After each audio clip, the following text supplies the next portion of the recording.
Property విషయంలో confusion గా ఉన్నారా? గేటెడ్ కమ్యూనిటీలో ఫ్లాట్ తీసుకోవాలా లేదా విల్లా తీసుకోవాలా? మన పిల్లల భవిష్యత్ కోసం ఓపెన్ ఫ్లాట్ తీసుకోవాలా? మన హైదరాబాద్ లో ఏ లొకేషన్ లో కొంటే మంచి అప్రిసియేషన్ వస్తుంది? మరి నమ్మకమైన ప్రాపర్టీ కొనాలంటే నమ్మకమైన గైడ్ కావాలి కదా. ప్రాపర్టీ అడ్వైజర్ కోసం సంబంధించండి వరాహస్వామి ప్రాపర్టీ గూగులర్. కాంటాక్ట్ 7207218485. శ్రీ గురుభ్యో నమః. శ్రీ మహాగణాధిపతి నమః. శ్రీ మహాసరస్వతి నమః. ఓం శ్రీమాత్రే నమః. ఆగస్టు మాసం సింహరాశి ఫలితాలు చూసినట్లయితే, సింహరాశికి గ్రహస్థితి చూసినట్లయితే జన్మంలో శుక్రుడు, బుధుడు, 2వ స్థానంలో కేతువు, వక్రగతి అయినటువంటి శని 6వ స్థానంలో సంచారం, 8వ స్థానంలో రాహు, 10వ స్థానంలో కుజ గురువులు, 12వ స్థానంలో రవి సంచారం. ఆగస్టు 16వ తారీఖు నుంచి జన్మస్థానంలో రవి సంచారం జరుగుతుంది. ఈ గ్రహస్థితి చూసినట్టయితే నేత్ర సంబంధమైన వ్యాధులు చాలా ఇబ్బందిగా తీవ్రతరం చేసే అవకాశం ఉంటుంది. కాబట్టి నేత్రాలు ఏవైతే కళ్ళు ఉంటాయో వాటిని జాగ్రత్తగా మీరు ఎప్పటికప్పుడు చూసుకోవటం అనేది మంచిది, కంటికి సంబంధించి ఏమన్నా ఉంటే కనుక. అట్లే జన్మస్థలంలో శుక్రుడు సంచారం చాలా మంచిది. కొత్త వ్యక్తుల పరిచయం వల్ల కొంత వ్యాపారం అనేది విస్తరణకు గురవుతుంది. అట్లానే మనస్సు వ్యాకులత అనేది కూడా ఉంటుంది. అంటే ఎందుకండి మరి మనస్సు వ్యాకులత ఎందుకు ఇంత జరిగినా కూడా అంటే, ఎప్పుడైతే బుధుడు కూడా అక్కడే ఉన్నాడో దుష్ట సాంగత్యం అనేది కూడా ఏర్పడుతుంది. దుష్ట సావాసాలు, ఫ్రెండ్స్ వల్ల చెడిపోవటము, వాడు సావాసాలు బట్టి చదువుకునేవాడు కూడా చదువుకోకపోవటం, అటు తిరిగి ఇటు తిరిగి చివరికి చదువును పక్కన పెట్టడము, ఇవంతా కూడా కొంతవరకు ప్రతికూల అంశాలు సింహరాశికి. అట్లానే ఎంత పని చేస్తారో ఇంట్లో కూడా ఏమీ చేయలేట్టుగా వాళ్ళందరూ చెబుతూ ఉంటారు మిమ్మల్ని. అది మీకు నచ్చదు. ఎందుకంటే ఎంత పని చేసినా వాళ్ళ గుర్తింపు అనేది లేకపోవటం జరుగుతుంది ఈ మాసంలో. కానీ గుర్తించే వాళ్ళు ఉన్నారు, లేకేం లేరు. మీ ఇంట్లో వాళ్ళు కనీసంగా మీ భర్త కానీ భార్య కానీ మీరు ఎవరైతే ఉంటారో వాళ్ళు గుర్తిస్తారు మీ సేవని. మిగతా వాళ్ళు ఎవరైతే ఉంటారో ఇంట్లో వాళ్ళు అంత గుర్తించరు. అట్లానే షష్టంలో శని సంచారం వల్ల గృహ రుణాదులు ఏవైతే చేసే అవకాశం కూడా ఉంటుంది. హోమ్ లోన్స్, అది గృహాన్ని కట్టుకునేటానికి కొంతవరకు వెసులుబాటు అనేది ఈ మాసం బాగా కనబడుతుంది. కొంత ముందరికి వెళ్ళడం కూడా జరుగుతుంది. గృహాలకు సంబంధించి కట్టుకోవడం కానీ, గృహ క్రయ ఫిర్యాదుల్లో కానీ, భూమిని కొనడం కానీ, ఇటువంటి దీర్ఘకాలికంగా బాధపడుతున్నటువంటి సమస్యలు ఏవైతే ఉన్నాయో అవి ముందుకు వెళ్ళే అవకాశం ఉంటుంది. అష్టమంలో రాహు సంచారం వల్ల కొంతవరకు వాహనాల్లో వెళ్ళేటప్పుడు ఎక్కడికైనా చాలా జాగ్రత్తగా వెళ్ళటం, అవమానాలు పడటం, ఎక్కడైనా బయట వెళ్ళినప్పుడు శ్వాసకోశకు సంబంధించి కొన్ని ఇబ్బందులు ఉండటం. అట్లానే ధూపము నిర్విరామంగా ధూపం వేయకండి, ఎందుకంటే ధూపం వల్ల కూడా కొంత ఆరోగ్యం ఎఫెక్ట్ అయ్యే అవకాశం ఉంటుంది సింహరాశి వారికి. అట్లానే ఈ యొక్క 10వ స్థానంలో కుజుడు గురుడు సంచారం చూస్తే ఉద్యోగంలో కొంతవరకు అధికారుల వల్ల కానీ, ప్రైవేట్ రంగంలో ఉండే ఉద్యోగాల్లో కానీ కొన్ని ఇబ్బందులు అనేవి చిన్న స్థాయి వ్యక్తుల నుంచి ఉంటాయి, పెద్ద స్థాయితో ఉండవు. అట్లే కుజుడు కూడా 10వ సంచారం జరగటం వల్ల ఆస్తికి సంబంధించి ఏవైతే తగాదాలు ఉన్నాయో సింహరాశికి కొంత సానుకూల స్పందన ఏర్పడే అవకాశం ఉంటుంది. ఏదైనా కానీ గ్రహస్థితి చూసినట్టయితే రవి 12లో ఉండడం వల్ల శిరోవేదన అనేది కూడా గోచారం అవుతుంది. ఇటువంటి ఫలితాలు అత్యద్భుతమైనటువంటి ఫలితాలుగా కొంతవరకు ఇబ్బందికరమైన ఫలితాలు గోచరిస్తున్నాయి సింహరాశికి. అప్పు చేసే అవకాశం కూడా ఉంటుంది, ఎందుకంటే గృహాది క్రయ విక్రయాదులు కానీ చేస్తారు కాబట్టి మరి ఈ సింహరాశి వారి గ్రహస్థితి చూసినట్లయితే ఇట్లా ఉంది కాబట్టి వీళ్ళకి ఇంకా ఎటువంటి పరిహారాలు చేసుకోవటం మంచిది.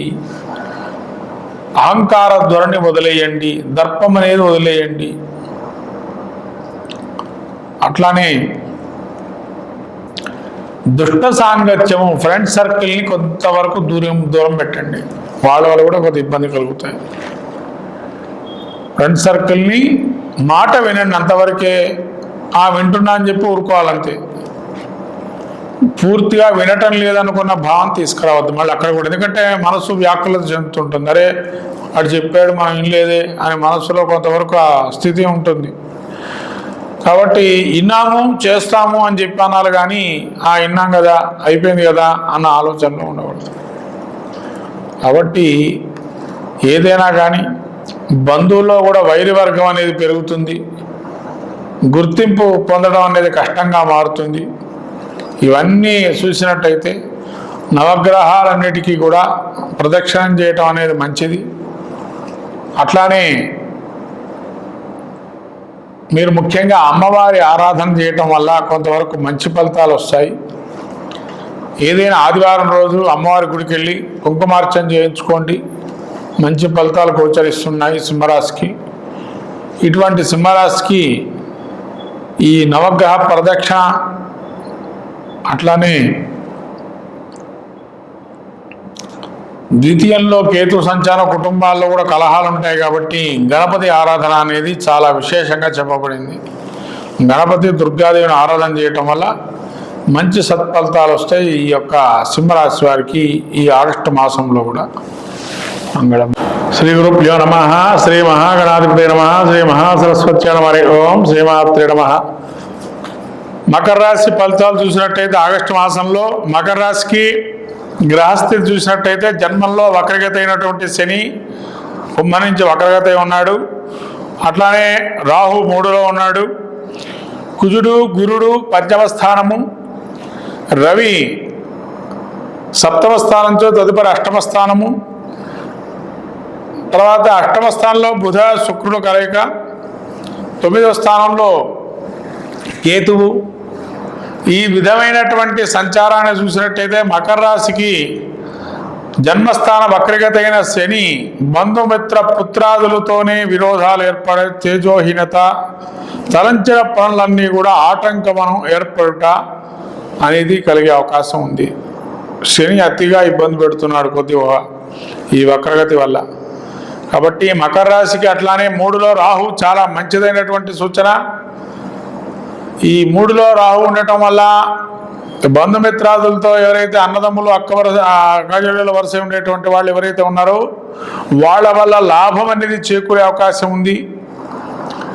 అట్లానే శుభకార్యాచరణ అనుకూలమైన అంశాలు కొన్ని ఉన్నాయి.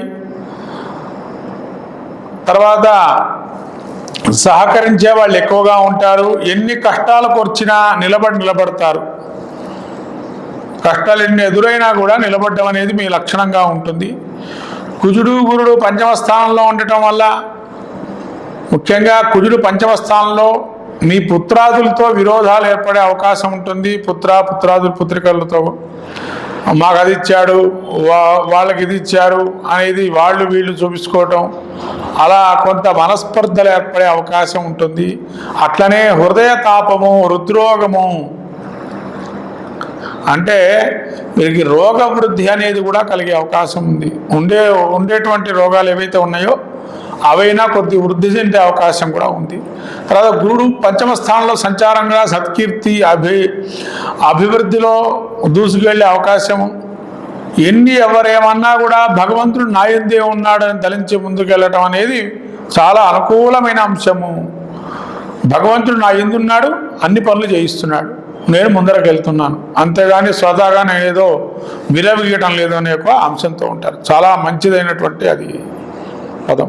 పంచమ స్థానంలో గురువు, సత్కీర్తి. అట్లానే రవి మీకు అష్టమ స్థానం తదుపరి 9వ స్థానంలో సంచారం వల్ల సప్తమ స్థానం నుంచి అష్టమ స్థానానికి.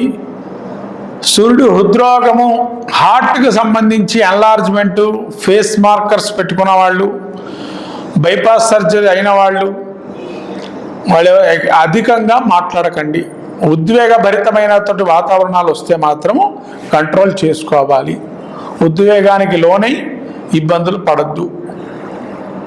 కాబట్టి అట్లానే బుధుడు అష్టమ స్థానంలో ఉండడం వల్ల సమయస్ఫూర్తి ఆలోచన, ముఖ్యంగా మీకు మేనమామల వల్ల అత్యంతమైన మంచి ఫలితాలు ఉంటాయి, లేదా మామయ్య వల్ల అల్లుళ్ళ వల్లనో. శుక్రుడు కూడా అష్టమంలో సంచారం వల్ల కొంత మంచి పరిచయాలు ఏర్పడటం, పరిచయాల ద్వారా మెండు అనే ఆలోచనలు ఉండటము, ఆ ఆలోచనల ద్వారా కొన్ని మంచి మంచి సూచనలు రావటం జరిగే అవకాశం ఉంది. శుక్రబుధులు 9లో కేతువు సంచారం వల్ల అన్నీ ఉన్న దైవం కృప ఉంటుందా మన మీద, ఇంకేమైనా చేయాలన్న అభిలాషతో, ఆధ్యాత్మికత భావనతో, యజ్ఞ యాగాదులతో ఆలోచనలో పడతారు. ఏం చేస్తే బాగుంటుంది, ఏ పూజ చేసుకుంటే బాగుంటుంది, ఏ వ్రతం చేస్తే బాగుంటుంది ఆలోచనలో పడతారు, అది చేస్తారు. ఇటువంటిది 9లో కేతు ఉండేటువంటి సంచార ఫలితాలు. మొత్తం మీద ఈ యొక్క మకర రాశి వారికి చూసినట్టయితే అసలు బాలైనటువంటి గ్రహం ఏంటంటే రవి శనులు. చాలా విపరీతమైన ధోరణితో ఉన్నారు రవి శనులు. కాబట్టి రవికి ఉష్ణ సంబంధమైన వ్యాధులు కానీ, హృద్రోగం కానీ ఇబ్బందులు ఉన్నాయి. అలాగే ఆదిత్య హృదయ పాలన చేయటం, సూర్య నమస్కారాలు చేయించుకోవటం మంచిది. తెల్ల జిల్లేడు ఆకులతోని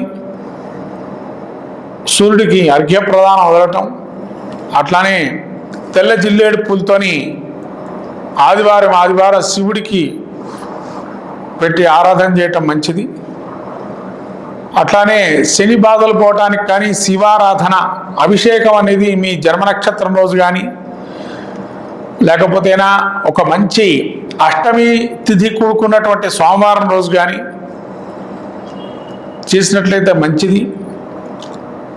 ఏదైనా యజ్ఞ ఫలాలు అంటే దానం ధర్మం చేయటం చాలా మంచిది.